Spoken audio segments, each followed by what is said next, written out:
म्हणून तर आकुलता कमी होताना दिसत नाही. ज्याच्यामध्ये जे नाही, मिरचीमध्ये गोडी नाही, कारल्यामध्ये गोडी नाही, मग त्याच्या अवलंबनाने आपण एखादी गोष्ट गोड करायची असेल, शिरा वगैरे, तर कधी होणार सांगा डॉक्टर? जो ज्याच्यामध्ये गुणधर्म नाही त्याद्वारे त्या गुणधर्माला प्राप्त करण्याचा प्रयत्न म्हणजे वाळूपासून तेल काढल्यासारखं आहे. वाळूमध्ये तेल निघतं का? पाण्यातून लोणी निघतं का? नाही. जर कसं निघणार त्याच्यात? मग जे गुणधर्म ज्याच्यामध्ये नाहीतच आणि त्याच्यातूनच मी जर मला पाहिजे तो गुण प्राप्त करण्यासाठी दिवस रात्र प्रयत्न केला तर फायदा काय?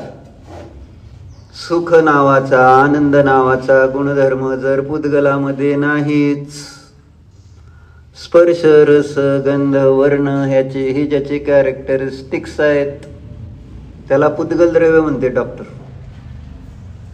ज्याच्या ज्याच्यात स्पर्श रस गंध वर्ण असतं ते पुद्गल द्रव्य, ज्याला सायन्स मॅटर म्हणतं. त्याच्यामध्ये ज्ञान आणि आनंद नावाचा गुणधर्म आहे का?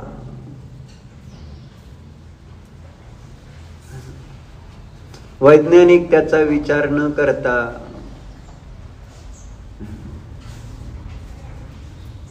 त्याच्याच अवलंबनाने ज्ञान आणि सुख देण्याचा आहे ना अट्टाहास आहे, अट्टाहास. आणि आम्ही पण मूर्ख आहोत म्हणूनच ते पण तसे प्रयत्न करतात.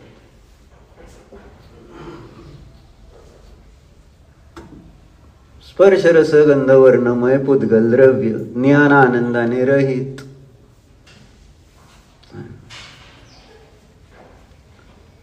मग असं ते द्रव्य त्याच्या प्रती आमची किती प्रीती आहे, किती प्रेम आहे.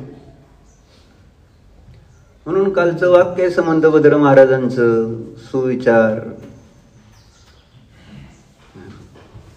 मंदिरात नाही पण घरी असेल है ना वाटलेलं ह्यांनी. कोणाला माहिती आहे कालचं वाक्य काय होतं ते? तुमच्या घरी आहे का? हा काय सेजल सांग, काल काय होतं ते वाक्य? वाचलं का? ती जागा कोणासाठी रिझर्व आहे का बाळ येणार आहे? विचारलं तर पुढं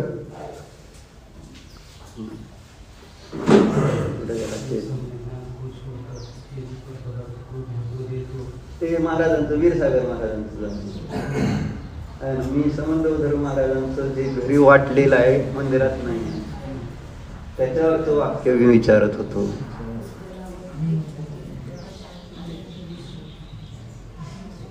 थोडं थोडं सांगायचं बरं प्रयत्न केला तुम्ही. मग नाही आजचं सांगू नका राव, आजचं विचारलं का मी तुम्हाला? कालचं वाक्य मी म्हटलं ना, काल काल म्हणजे यस्टरडे. तुम्हाला वाटलं काल म्हणजे आज असं वाटलं.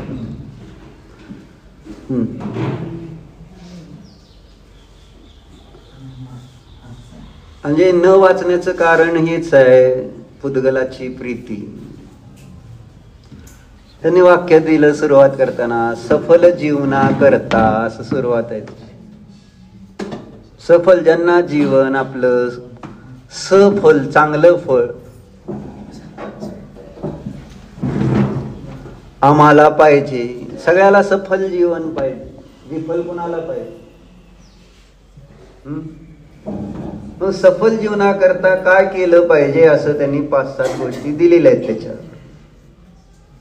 सफल जीवनाकरता त्याग करावा म्हणून सांगितलंय. त्याग. मग कशाचा त्याग करावा? तर त्यामध्ये पहिलं सांगितलं की बाबा पुद्गलावरची प्रीती जी आहे ती सोडावी. जर जीवन सफल करायचं असेल तर पहिलं त्या ठिकाणी काम घे. पुद्गलावरचं प्रेम म्हटल्याशिवाय सही काही नाही, कल्याण होणार नाही. किती प्रेम आहे पुद्गलावर, किती प्रेम. आणि ते व्यवहारात दिसतंय ना आपल्याला.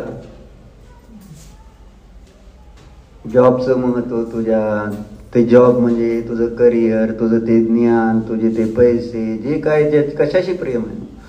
शास्त्रावर प्रेम आहे का जॉबवर? जॉब म्हणजे पैशावर. शेवटी फिरून आलं तर धनावरच. किती प्रेम म्हटलं. त्यासाठी आपण कशाचा त्याग करतो हे आपल्याला लक्षात येत नाही. आपल्याला उदाहरणं दिली शास्त्रात. ताकाच्या बदल्यात कोणी रत्न जर देईल तर तो शहाणा म्हटला जाईल काय प्रभू? ताक प्यायचे त्याच्याजवळ चिंतामणी रत्न आहे, चिंतामणी रत्न देऊन कोणी ताक पिल का?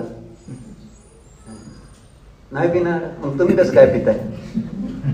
काय दिलंय आणि काय घेतलंय याच कुठंतरी मेळ बसवला पाहिजे का नाही? आपण काय देतोय आणि त्याच्या बदल्यात मला काय मिळतंय याच्यावर कधी आपण विचार करायला रोजच्या जीवनात तयार नाही.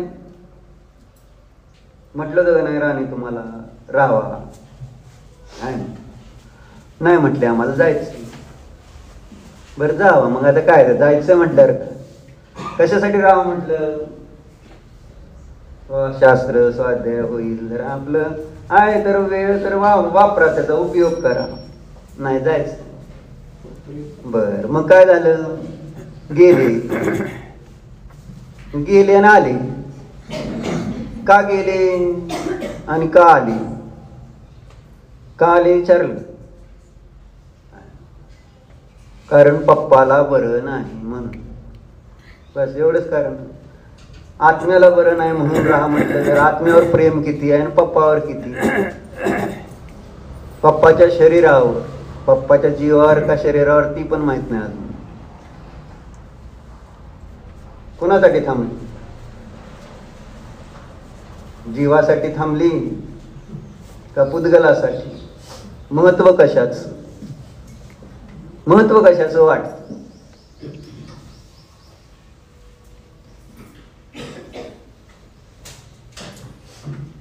आणि महत्व आपणच वाढवलेलं आहे हे तर सांगतोय रोज तुम्हाला. आपल्याच ज्ञानाने आपली व्हॅल्यू कमी करणं आणि आपल्या ज्ञानाने पराची व्हॅल्यू वाढवणं हे आपलं काम आहे. ज्ञान ज्याचं जवळ असतं ना तोच त्या ठिकाणी त्याचा वापर विपरीत, जसं चाकूचा वापर चोर जर करतो तर तो मारण्यासाठी करतो. डॉक्टर त्याचा उपयोग तुम्ही ऑपरेशन करण्यासाठी करतो.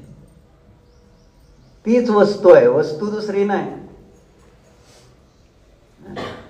आपलंच ज्ञान आहे आणि त्या ज्ञानाचा आपण कसा उपयोग करायचा हे कोणावर अवलंबून आहे. तुम्हाला कोण म्हणतंय चाकून खून करा म्हणून?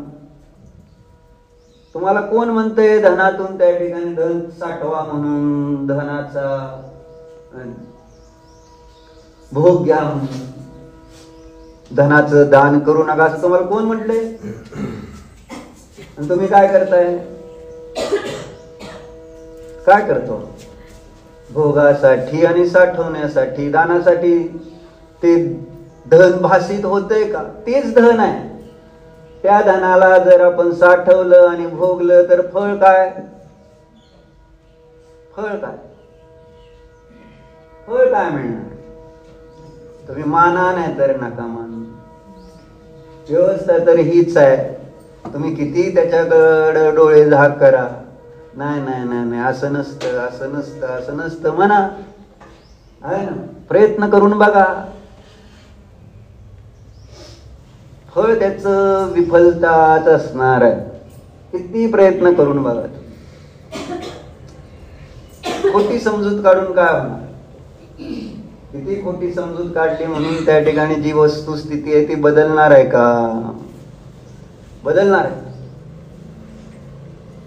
मरायला लागला एखादा आणि त्याला सांगत बसले तू नाही मरत, नाही मरत, नाही मरत. अरे मरणार आहे तर मरणारच आहे. डॉक्टरनं सांगितलं आता नाही जागणार तर उगाच त्याला आपण आश्वासन देत बसलो नाही, होणार काय ते?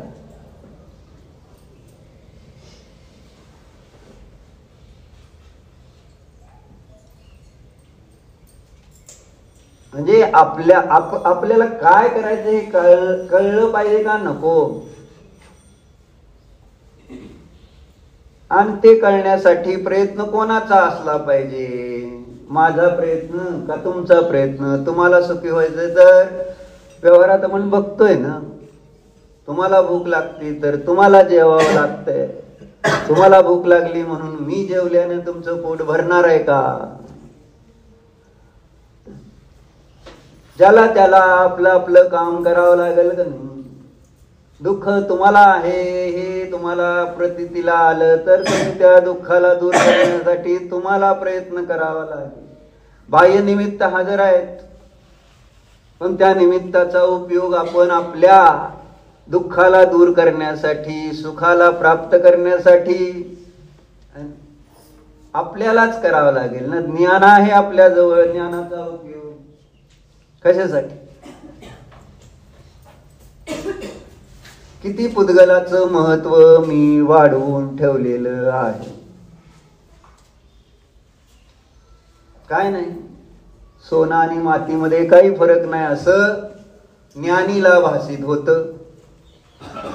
सोन्याची व्हॅल्यू आणि मातीची व्हॅल्यू किती असते डॉक्टर?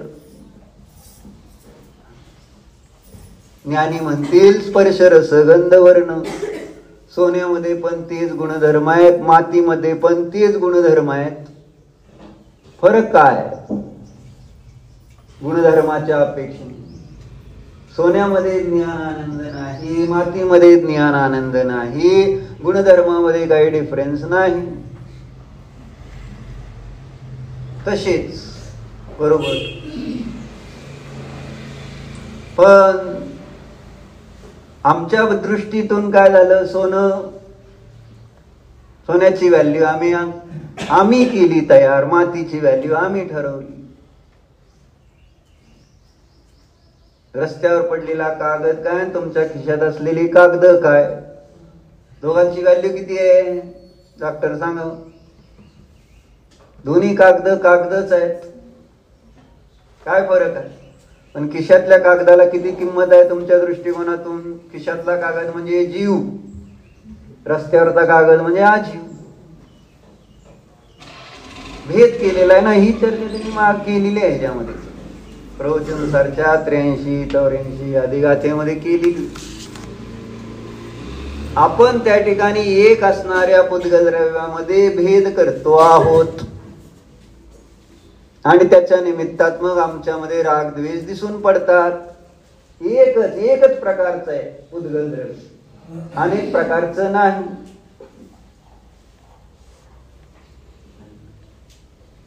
कसलाही शर्ट घाला आणि कसलीही साडी घाला, पुद्गलात काय फरक होणार आहे?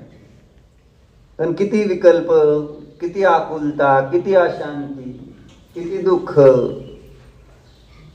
बस आहे.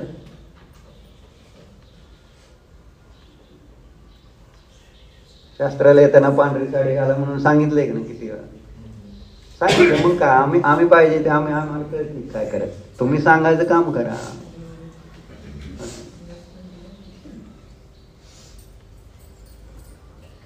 युनिफॉर्म म्हटलं ना, विकल्प कुणाला शाळेत विकल्प जसे होऊ नयेत. आपण किती वेळा बघितलं युनिफॉर्म कशासाठी असतो शाळेत? गरीब श्रीमंताचा भेद संपवण्यासाठी शाळेत ते एकसारखा ड्रेस. कारण मग जर ड्रेस बदलला तर काय होतंय? श्रीमंत मुलं, गरीब मुलं, परत त्यांच्यातला तो विचारामधला भेद, आणि त्यामुळं मग मुलांमध्ये संस्कार कोणते होते? Y uniform is needed. त्यातला मुख्य कारण काय? समानता. मग इथं पण युनिफॉर्मची का गरज आहे? लक्ष जाऊ नये इकडं तिकडं बाहेर. आधीच आपण मरकट असतो. पुद्गल नुसतं पुद्गल विशेष काय दिसायचा अवकाश तर माझा सगळा उपयोग ते पुद्गल खाऊन टाकतं. किती वेळ लागतो? कारण मी अजून म्हणजे माझी जी अजून आचरण, ज्ञान, श्रद्धान सगळ्या अजून त्याच्यात ताकद तेवढी आलेली नाही आहे, बळ आलेलं नाही आहे की तुम्ही मग काही केलं तरी प्रॉब्लेम येणार नाही. आपल्या श्रद्धेत अजून तेवढी ताकद नाही. लहान बाळात जशी ताकद नसती, रोगी माणसामध्ये जशी ताकद कमी असते प्रतिकाराची, तशी आपली ताकद अजून कमी आहे. आणि मग त्यासाठी आपल्याला काय केलं पाहिजे, काय खाल्लं पाहिजे, कसलं औषध घेतं, हे सगळं व्यवहार आहे ना हा. आणि कोणासाठी? आपल्यासाठी. लोकांसाठी थोडंच करायचंय. मला त्रास आहे म्हणून म्हटलं मला त्रास आहे, मला दुःख आहे, मला आकुलता आहे, आणि त्याच्यातून मला सुटायचंय. तर त्यासाठी मला काय करायचं हे विचारात घेतलं पाहिजे.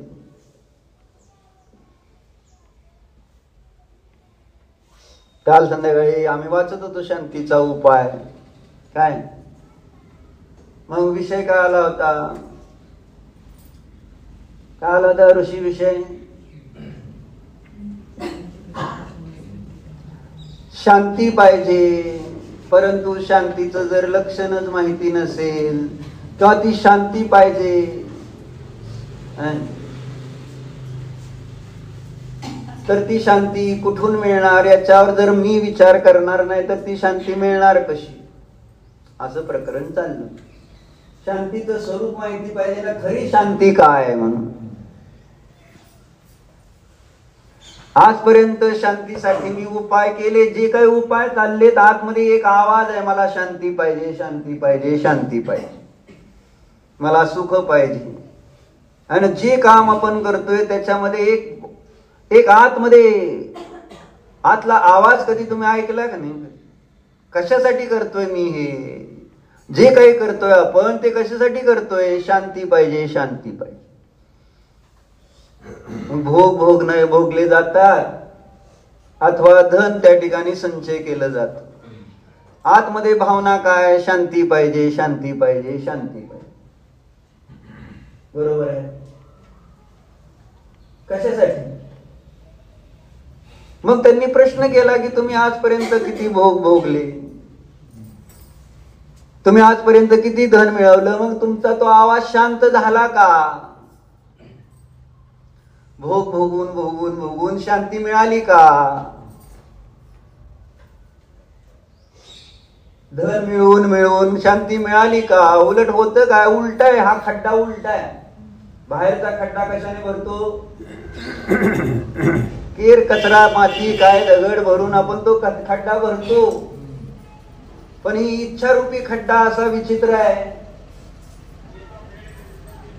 त्याच्यामध्ये तुम्ही ज्या इच्छा करता त्या भरताना, म्हणजे जसा तुम्ही धन आदीचा कचरा त्या इच्छेमध्ये आणि त्या खड्ड्यामध्ये भरता, त्यावेळेस तो खड्डा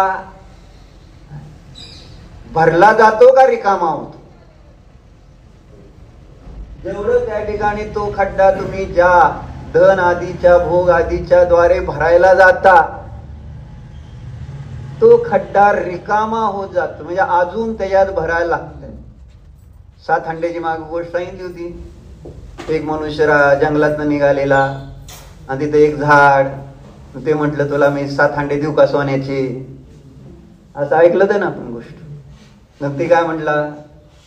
दे. मग आता सोन्याचे 7 हंडे नको कोण म्हणतं सांगा? द्या. मग बरोबर की द्या म्हटल्यानंतर घरी गेला तर त्याच्या घरी 7 हंडे सोन्याचे, 6 हंडे फुल लबालब भरलेली, 7वा थोडा रिकामा होता. थोडा, जास्त नाही, थोडा रिकामा होता. मग आता 6 भरलेले आणि 7वा थोडा रिकामा. मग काय करावं माणसाने?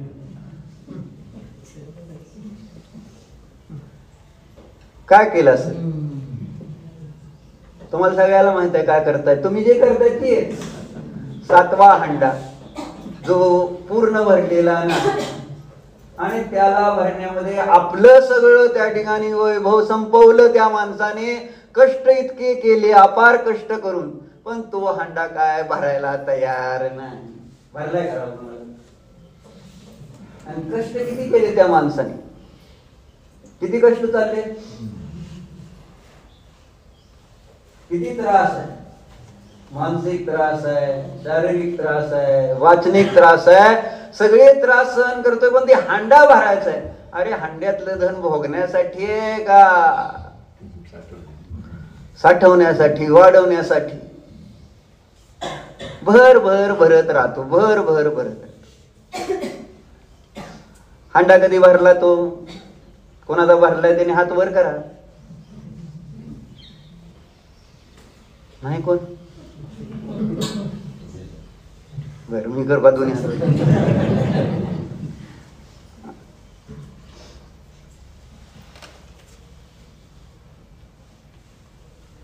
वैतागला, राजाकडे गेला. शेवटी राजा म्हटला तुझं असं, म्हणजे ते राजाचा सेवक होता है ना, पूर्वी आनंदी होता, आता दुःखी दिसायला लागला. राजाने विचारलं झालंय काय, तुझ्या घरी 7 हांडे तर आले नाहीत ना? म्हटला हो. म्हटलं तुम्हाला कसं कळलं? ते सगळं मग त्याने त्याची सांगितली गोष्टच आहे ती. फक्त आपण आपल्या घरातला 7वा हांडा त्या झाडाला जाऊन म्हटलं घे बाबा माघारी तुझे हांडे, नको मला, माझं जीवन सगळं त्या ठिकाणी दुःखमय झालं, असं म्हणून नाही. असू द्या भरेल नाही ना, कुणाचा नाही भरला असं सगळ्याला विश्वास आहे, कोणाचा नाही भरला पण माझा मात्र भरणार आहे 7वा. बरोबर आहे? सगळ्याला ओव्हर कॉन्फिडन्स मला त्याला फाजील आत्मविश्वास. भरेल की नाही 7वा तुझा सुमित? हा, तीर्थंकरांना सुद्धा भरता आला नाही, तुला माहित नसलं सांगतो. ते पण म्हटले नाही भरत राव, चला सोडून जाऊ आपण. त्यांनी प्रयत्न केले असं समजा, पण शेवटी त्यांना दिसलं काय नाही, संसार कधीही कितीही कोणत्याही गोष्टीनं पूर्ण होणार नाही. आणि त्याच्या पूर्ततेसाठी आपले अनंत जन्म गेले, अनंत दुःख भोगलं प्रत्येक जन्मामध्ये, आणि तरी सुद्धा बुद्धीतून तो 7वा हांडा निघायला तयार नाही. इच्छा आपण नष्ट करायला तयार नाही. आणि कशा संबंधी? धन आणि भोग. मग अशी चर्चा करत असताना तिथं त्यांनी सांगितलं ना, त्यांनी आपली इच्छा पूर्ण होत नाही. कशामुळं? धन भोगामुळं. मग इंद्रजित पाहुणे, तुमच्या मुलाने प्रश्न विचारला मला, म्हटले काय काय म्हटला रे ऋषी, तुझ्याच तोंडातून सांग. रोजच्या गरजा काय म्हणले रे त्याला? वाक्य काय होतं त्याचं? Basic needs. बेसिक नीड्स कळलं का तुम्हाला? बेसिक म्हणजे दैनंदिन जीवनामध्ये आवश्यक असणाऱ्या गोष्टी. त्याने म्हटला मग बेसिक नीड साठी तर धन लागणार का नाही मिळवायला? मग मी त्याला उलटा प्रश्न विचारला, सांग म्हटलं काय बेसिक नीड्स आहेत? तुम्ही सांगा प्रत्येकाने आपल्या आपल्या बेसिक नीड्स तुम्ही कागदावर लिहून द्या. What is basic? काल एक वाक्य दुसरं पण ऐकलं होतं आपण, सुखासाठी अत्यंत कमी पैसा खर्च करावा लागतो. खरं बघायला गेलं म्हणजे इथं तर आपल्याकडे सांगते सुखासाठी पैसेच त्यागावे लागते. पैसे खर्चून सुख मिळत नाही, पैसे सोडूनच मिळतं खरं तर. पण तरी समजा ग्रहस्थ दशेच्या अपेक्षेने विचारलं गेला तरी सुख मला जे पाहिजे ते मला अत्यंत कमी पैशात मिळणार असताना सुद्धा मी जे सुख मिळवायला चाललोय ते कोणतं? दुसऱ्याला दाखवण्यासाठी. मला आता सुखासाठी किती आवश्यकता आहे ते सगळं असलं, पण आता कशासाठी त्या ठिकाणी पुढचं चाललंय काम ते, आणि फक्त लोकांना दाखवायचंय की मी किती मोठा आहे. बर काय होईल इतकाला पण चर्चा केली. माझ्याकडे हे आहे ती आहे, समजा फरक काय पडणार तुम्हाला? एक व्हिडिओ अजून एक ऐकून दाखवतो.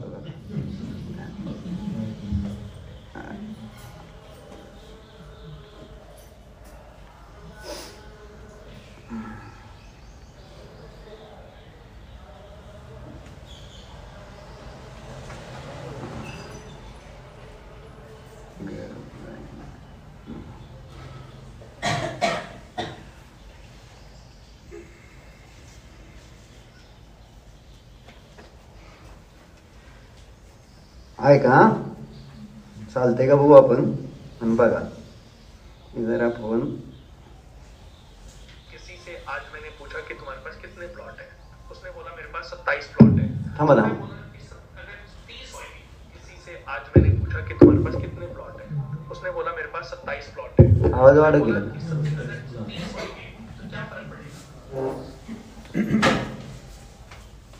म्हणजे तुम्हाला ऐकू यायला पाहिजे ना काय म्हणते ती माणूस.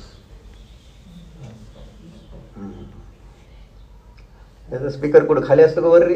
साईडला आहे का? हा साईडला आहे का? ते बटन आहे ना त्या साईड. इकडं आहे का? तीच म्हणतो खालनं पण येणार वरनं पण येणार साईडला.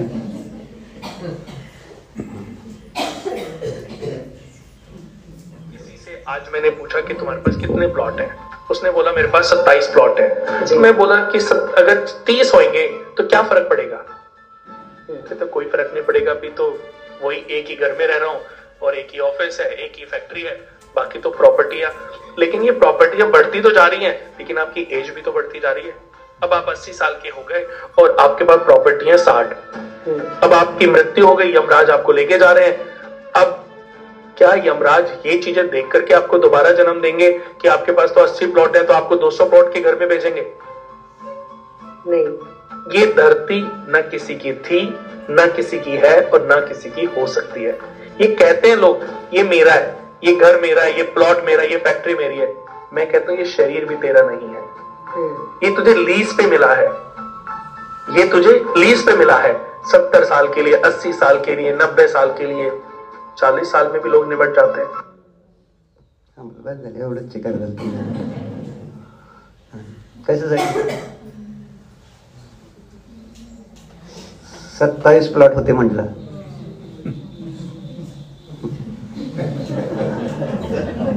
27 चे 30 झाले. होणार काय? आणि सांगतोय काय मी एकाच घरात राहतोय, एकच ऑफिस आहे, सगळं एकच आहे, बायको पण एकच आहे. मग कशासाठी असा त्याचा प्रश्न. म्हणजे जे काही गोष्टी ही कोणाचं नाही आहे हे स्पष्ट सांगते, तो सुद्धा तेच सांगतो.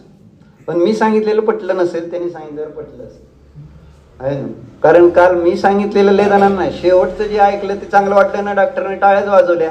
हे काय भारी सांगितलं. आपलं शास्त्र सांगतं हे सगळं आहे ना, लिहून ठेवलेलं आहे ज्ञानींनी. आणि लिहून नाही, त्यांनी स्वतः आपल्या जीवनात उतरून सांगितलेलं. पण आपल्याला त्याची म्हटलं ना, घरच्या डॉक्टरची किंमत असते का? घरच्यांवर तुमचा उपाय चालणार नाही डॉक्टर, त्यांना बाहेरच्याच डॉक्टरकडे न्यावं लागतं. बरोबर आहे का? तसंच आहे इथं. आपल्याला मिळालेलं जे काही धर्म आहे त्याची आपल्याला किंमत कळे ना. आणि मग असंच मग इकडं तिकडं थोडंफार ऐकल्यानंतर आपल्याला त्याच्यातून, जसं आज वेस्टर्न कल्चर आम्हाला आवडतं आहे ना, आपलाच माल त्यांनी उद्या योगासनं असू दे, कुठल्याही गोष्टी असू दे, आपलाच माल परत त्यांच्या पॅकिंगमध्ये आला तर आपल्याला वाटणार लय भारी लय भारी. माल कोणाचा आहे? ध्यान असो, योगा असो, जे काही आज वेगन म्हणजे अहिंसेसाठी ते मांसाहार आधी सोडायला लागले, सगळं आहे ना, भक्ती अध्यात्मामध्ये रमायला लागले ते लोक. आणि आपण नुसतं म्हणायचं ए बघा आपलं घेतलंय आपलं घेतलंय. मग तू काय करतो? तुझ्या जवळ आहे तर त्याचा उपयोग तुला करायला पाहिजे होता स्वतःसाठी, आणि तू दुसऱ्याने त्याचा उपयोग केला म्हणून तुझी कॉलर टाईट का? तू तसाच त्या ठिकाणी दरिद्री गरीब भिकारी, दुसरा तुझ्या सगळ्या संपत्तीचा, म्हणजे जसं आजकाल दिसतं की शेडजी आहे तो देतो व्याजाने पैसे, स्वतः चालत जातो आणि व्याजाने ज्याने पैसे कर्ज काढून घेतले ते मस्त मर्सिडीज मध्ये फिरतो. म्हणजे आजकालचे शेतकरी तुमचे पैसे बँकेत एफड्या, ते व्याजाने देते शेतकऱ्यांना. शेतकरी मस्त गाडीत भरतो, परत कर्ज बुडवतो आणि बँका बुडते. मग आपण रडायचं, अर पैसे बुडले पैसे बुडले पैसे. म्हणजे ही सिस्टीम आहे. चर्चा कशासाठी चालली होती? Basic needs. दैनंदिन जीवनामध्ये आपल्याला किती गोष्टींची गरज आहे. त्याने म्हटला इथं दिले खरं की इच्छा आणि जी आहे त्याच्यामध्ये भोगाची आणि धनाची इच्छा आणि त्यामुळं शांती मिळत नाही असं जे दिलेलं आहे. पण आपल्याला रोज तर लागतेच की खायला प्यायला झोपायला, अशा गोष्टी म्हणजे एक सामान्यतेचा प्रश्न. मग प्रश्नाचं उत्तर काय? म्हणून पहिला प्रश्न काय विचारला? किती लागतं काय लागतं? Basic needs. What are the basic needs? सगळ्याचे एकसारखे येतील का इथे बेसिक नीड्स? बघा, तसं तर बेसिक नीड सामान्य रूपाने जर गृहस्थाच्या अपेक्षेने पाहिलं तर रोटी कपडा और मकान, तीनच शब्द, तेवढंच आहे. ते लागतं काय? जेवण लागतं. तसं तर आहे ना. ही पुढचं कपडा आणि मकान ही माणसाने आपल्या शरीराच्या मोहाने आहे ना गरज निर्माण केली. तिर्यांच्यांना लागतं काय? कपडा आणि मकान. जे तिर्यंचे प्राणी आहेत, कुत्री, ते सगळे जंगलात प्राणी, त्यांना काय कपड्याची आणि घराची गरज आहे? परत जाऊ दे, आपण माणसं आहे, जरा सोफिस्टिकेटेड, थोडं सुसंस्कृत आहोत, चांगलं आहे, ठीक आहे. रोटी कपडे आणि घर. मग आता कोणाकडून नाही? कोणाकोणाकडे ते नाही. आता प्रदीप काका नाही का काय? आता एकाची 2 झाली आपली समजा घर, पुण्यात 3रं आहे का नाही? आता त्या शेडजी सारखं आहे ज्याने 7 पिढीसाठी हिशोब लावला आणि 7 पिढीपर्यंत सगळं बघितलं, धन 7व्या पिढीपर्यंत पुरतंय असं त्यांनी बरोबर कॅल्क्युलेशन राहुल केले आणि दुःखी झाला राहुल. तो 7 पिढ्यापर्यंत धन पुरणार होतं असं सगळं कॅल्क्युलेशन तुम्ही करून बघा, तुमचं पण निघल 7व्या पिढीपर्यंत. पण दुःखी झाला. का दुःखी झाला? का दुःखी झाला डॉक्टर? 8व्या पिढीला पैसेच नसतील, मग मी काय करणार? 8व्या पिढीसाठी, बरोबर. कितव्या पिढीसाठी? हिशोब कधी काढले आपण? आपल्याकडे जे आहे आज मिळालेलं पुण्याच्या उदयामध्ये मिळालेलं वैभव कितव्या पिढीपर्यंत पुरणार आहे माझ्याजवळ? कॅल्क्युलेशन्स तर घाला. मग आता कोणत्या कितव्या पिढीसाठी चाललंय सुमित? आता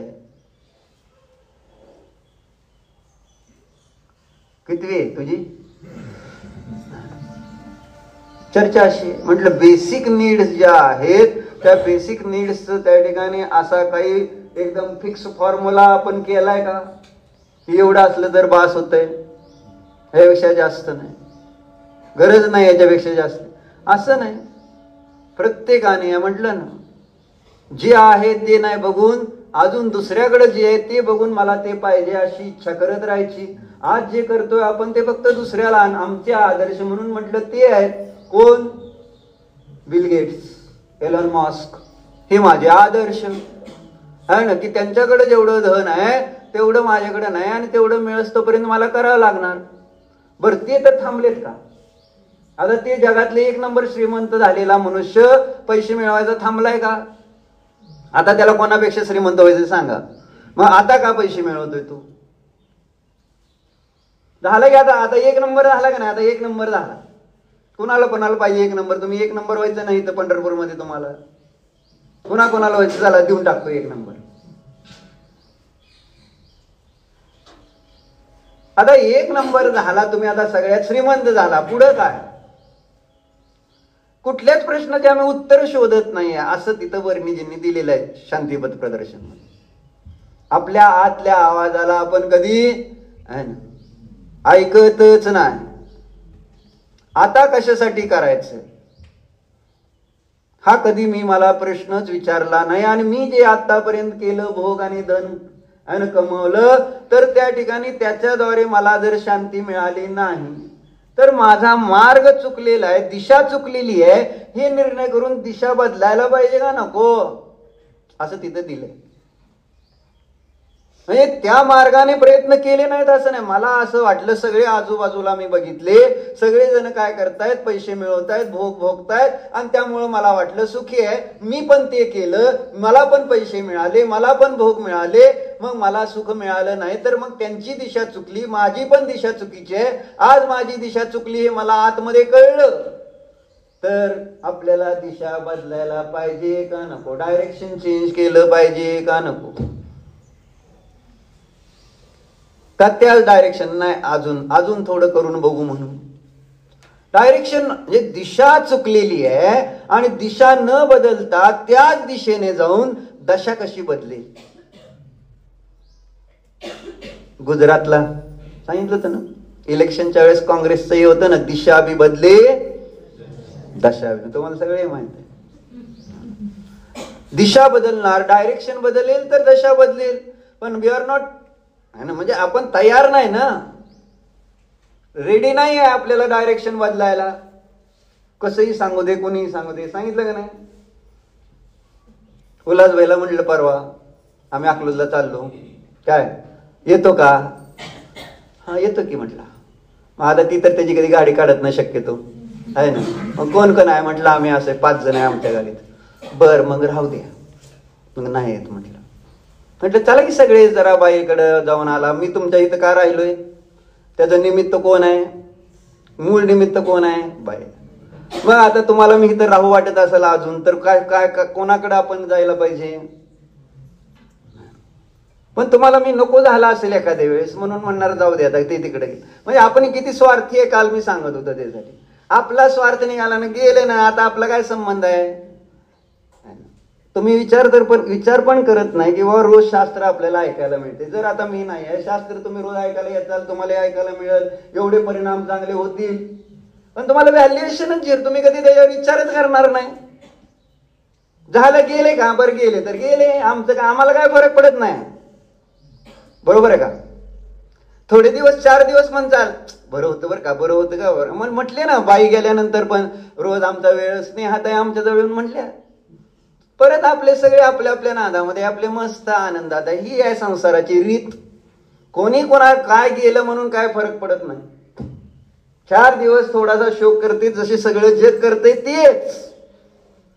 मग आपल्यात काय फरक झाला. मग दुसऱ्या दिवशी काय होतं, सोलापूरला दांडिया होता. मग सोलापूरला दांडियाला म्हटल्यानंतर अगदी तयार, पांढरे शुभ्र धुतलेले कपडे, त्याची बायको अगदी नवीन नटून, आणि त्याची पोरगी, गाडी विडी सगळी तयार. आणि 5 वाजता लवकर चला चला लवकर चला. काय मिळणार होतं तिथं जाऊन दांडियाला त्याला. समजा तिकडं आला असता अकलूजला, एक उदाहरण सांगतोय, मला काय सांगायचं नाही की इकडं अकलूजला जावा सगळेजण, जात चाल चुकून जाणार नाही मला माहिती आहे. सांगायचं हे आपल्याला महत्व कशाचं वाटतं. दांडिया लग्नाला जाणं किती महत्वाचं असतं. तू लग्नाला नसता, त्या दांडियाला गेला नसता तर काय फरक पडला असता त्या लग्नामध्ये. त्यांनी तुझी वाट बघितली असती, उल्हासबाई जोपर्यंत येत नाही तोपर्यंत आम्ही लग्नच करणार नाही आणि आम्ही दांडिया सगळं सुरूच करणार नाही. आता थांबलो होतं काय तुझ्याशिवाय, आणि कोण थांबवल का नाही. प्रफुल्ल तर नाही म्हणतोय, काय संबंध नाही, उल्हासबाई येऊ दे नाही तर नाही येऊ दे. कोण थांबायला तयार नसतं कोणासाठी. सगळे आपल्या आपल्या नादात असतेत, आपल्या आपल्या मार्गाने जात असतेत. महत्व मला सांगायचंय, महत्व कशाला दिलं जातं, भोगाला की त्या ठिकाणी त्यागाला. मला काय पाहिजे हे याच्यावरून आपल्या क्रियेवरनं दिसत नाही. आपली रुची कुठं आहे आणि रुची आणू आहे, वीर आहे, श्रद्धा आपली कुठं आहे ते दाखवतं. की माझी श्रद्धा भोगावर, मला भोग आवडते. तुमच्या तिथं ते उदासीन वातावरण जायचं, 4 शब्द देवाचे ऐकायचे, आम्हाचं दर्शन, हे ह्याच्यात काय नसतं. ही पक्की श्रद्धा आहे उल्हासभाई. तुम्ही म्हणा नाही नाही तसं नसतं, तसं नसतं, आमच्या मनात तसं नाही. सगळेजण नुसतं म्हणायचं मनात तसं नाही, काम काय नव्हतं.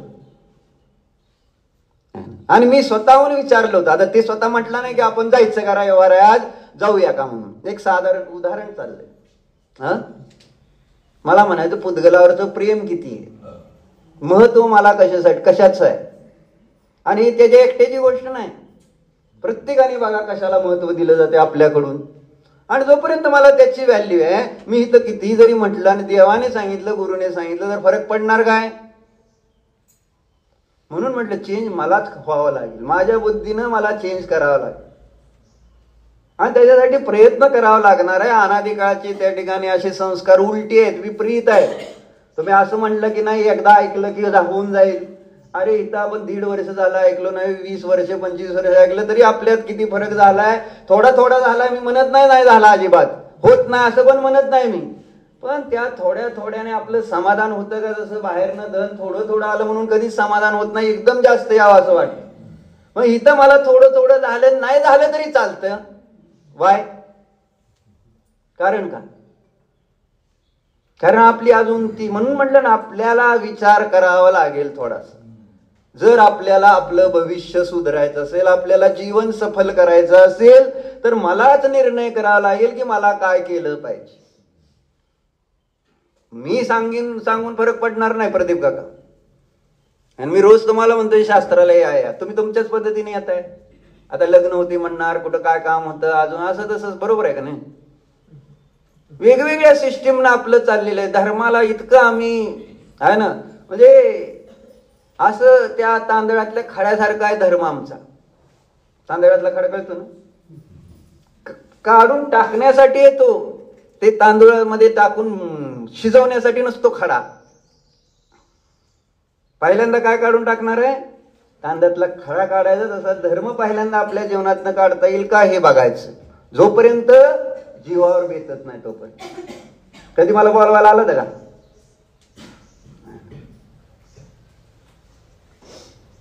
काय झालं की माणूस एकदम असं होतं, नाही ना सांगा जरा बघा काहीतरी आमचे आहेत आता ते ना, त्यांचं कल्याण आता काहीतरी सांगून तुम्ही आला तर होईल. अरे दुसऱ्याच्या कल्याणासाठी फार जीव चाललाय, आपलं काय? आपण आपल्याला जर लक्ष दिलं तर आपोआप सगळ्यांचं चांगलं होईल. माझी नाही, आपणच म्हणजे होऊ शकत नाही जितूबाई, आपणच माताजी महाराज होऊन संबोधन करू शकत नाही, इतकी ताकद आपल्या वजनात काही ना. आणि आपल्यात येऊ शकत नाही का ती ताकद? पण नाही, आहेत ना ते, त्यांचं कामच ते. आमचं काम काय? पैसे मिळवायचं. तुमचं काम आहे नमोकार मंत्र सांगायचं. म्हणजे असं आम्ही फिक्स करून टाकलंय आहे ना, कोणाची कामं कोणती आहेत ती झालं. मग आपली जबाबदारीच काय नाही. धर्म म्हणून अशी माझी काही जबाबदारी आपण मानली का? डॉक्टर सांगा. काय नाही, कॅज्युअली ठीक आहे, केलं नाही केलं काय फरक पडत नाही. हेच तर प्रॉब्लेम आहे. चिंतन प्रत्येकाला स्वतःलाच करावं लागेल. महत्व कशाला आपण देतोय ह्याच्यावरून आपण कुठं आहे आणि ती परीक्षा करून आपल्याला पुरुषार्थ कोणता वाढवला पाहिजे हे आपण ठरवायचंय की माझी दिशा अजून कोणती आहे. आणि मला असं का होत नाही की बाबा धर्माला प्रधानता माझ्या जीवनात का दिली जात नाही, अजून तेवढं महत्व का दिलं जात नाही जेवढं मी अजून माझ्या संसाराला महत्व देतोय. असं आपण नको विचार करायला. का उगाच समाधान करत राहायचं? नाही आमच्या मनात असतं, आमच्या मनात असतं. बरं राहू दे, मनातलं मनात राहू दे. म्हणून स्वतःला फसवण्यासारखं दुसरं वाईट काम कोणतं नाही. जे आहे ते आहे. आपल्याला जर पुढे आपली प्रगती दिसायला पाहिजे नाही, मुलाची उंची नाही वाढली तर आपल्याला काय वाटतं? उंची वाढावी म्हणून उपाय करतोय का नाही? कोणती व्यवहारातली गोष्ट आपल्याला जी आवश्यक वाटते आणि ती दिसत नाही तर त्याच्यासाठी आपला पुरुषार्थ लगेच चालू होतो. आणि इथं धर्मामध्ये माझी प्रगती किती ह्याच्याकडे आपण कधी बघायला तयार नाही. किती कणाकणाने तर होतोय का तो धर्म? तेवढी तर श्रद्धा बसली का? बसली असली तर उत्तम आहे, पण बसली तर मग वाढवायला नको का? तर ते माझ्या सुखाचं कारण आहे, हिताचं कारण आहे असं जर तुम्हाला वाटत असेल तर ती वाढलं पाहिजे. म्हणजे गणित असं सुटलं पाहिजे का? नको. पण आपलं गणित तसं सुटत नाही, याचा अर्थ माझं काहीतरी कुठेतरी चुकतंय, मी माझं खोटं समाधान करतोय.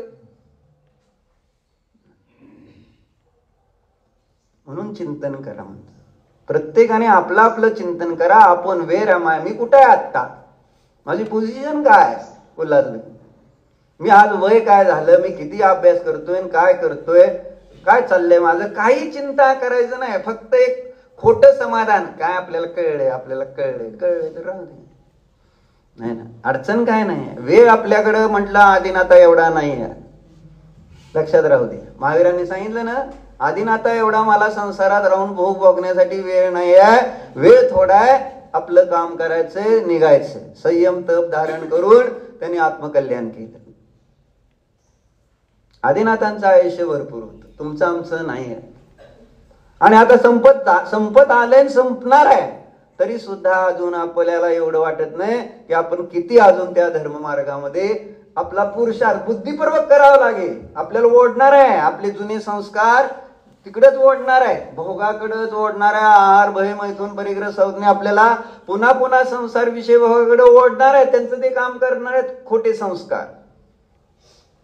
कॅलेंडर गुंडाळल्यानंतर आम्हाला सांगतात ना, परत ते सरळ केलं तर ते पुन्हा गुंडाळलं जाणार आहे. ते संस्कारच जसे पडलेत त्या कॅलेंडरवर साध्या.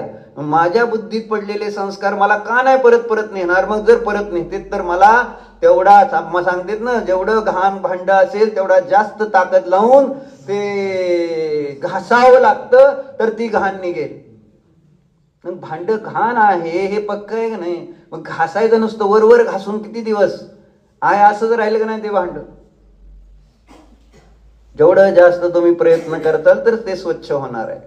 आणि गरज आहे, तूप कडवलेली कढई सारखी भांडी आहेत आमची, बरोबर आहे का? म्हणजे बायकांना दृष्टांत समजावं म्हणून हे ते त्याला चांगलं चिटकलेलं आहे. कारण लहानपणी मला नेहमी जेव्हा बिरी खायचो मी, त्यावेळेस ती बिरीचं भांड त्याच्यानंतर धुवायला द्यायचो मी. असा विचार करतो ही रोज स्वच्छ असायचं भांड, म्हणजे सकाळी लोणी काढताना म्हटलं हे कसं काय स्वच्छ होतं एवढं. मी चमच्याने खरडून निघत नव्हतं ते. मग ते नंतर ती बाई बरोबर स्वच्छ करून ते भांड ठेवलेलं. असंच असतं ना का? तसं घाण असते त्या बिरीच्या भांड्यात. पण असं तुम्ही चमच्याने काढा बघा, निघतंय का लवकर? मग आपलं बिरीचं भांड आहे असं मला सांगा. त्याला तेवढंच त्या ठिकाणी प्रयत्न करावा लागेल, तर त्या ठिकाणी आपलं हित होण्याची संभावना आहे. नाहीतर हा पण जन्म निघून जाईल हातातनं. आहे ना, जसं ती वाळू हातात घेतलेली वाळू मुठीत घेतलेली काय होते, निष्ठून जाते ना, तसं हे जीवन पण एकदा निष्ठून गेलं तर परत परत परत काय तुम्ही म्हणत बसू नका असं कसं नाही. परत एकदा थोडं तिथं परत रिव्हर्स काय नाही आहे, पुन्हा माघारी काय नाही आहे, पुढचं बघावं लागेल. ओम नमः भो प्रभू.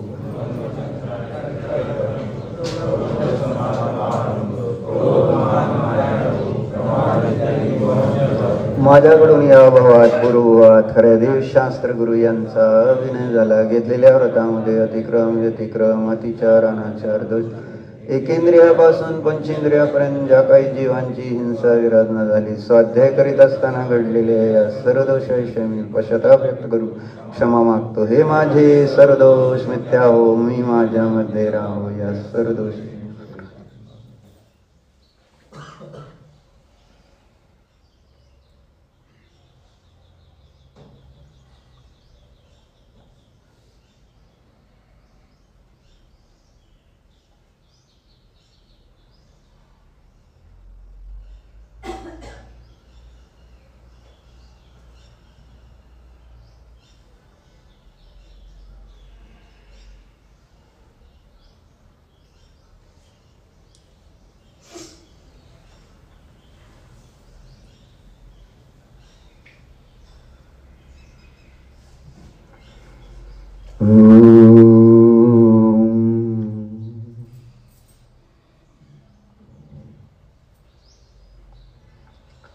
जना मी परिपूर्ण आहे, मला परपदार्थांची गरज नाहीच.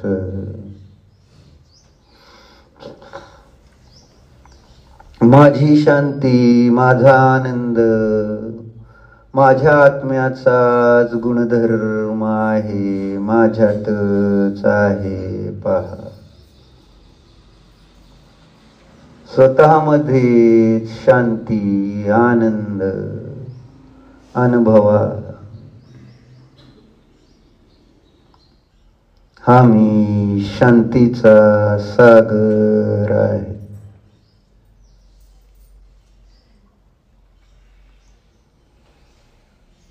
हा मी आनंदाचा रसकंद आहे.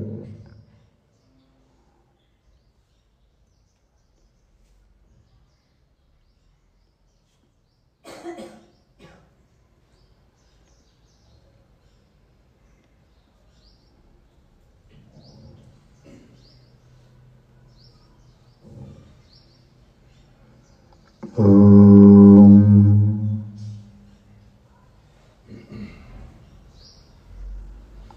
विसर्जन.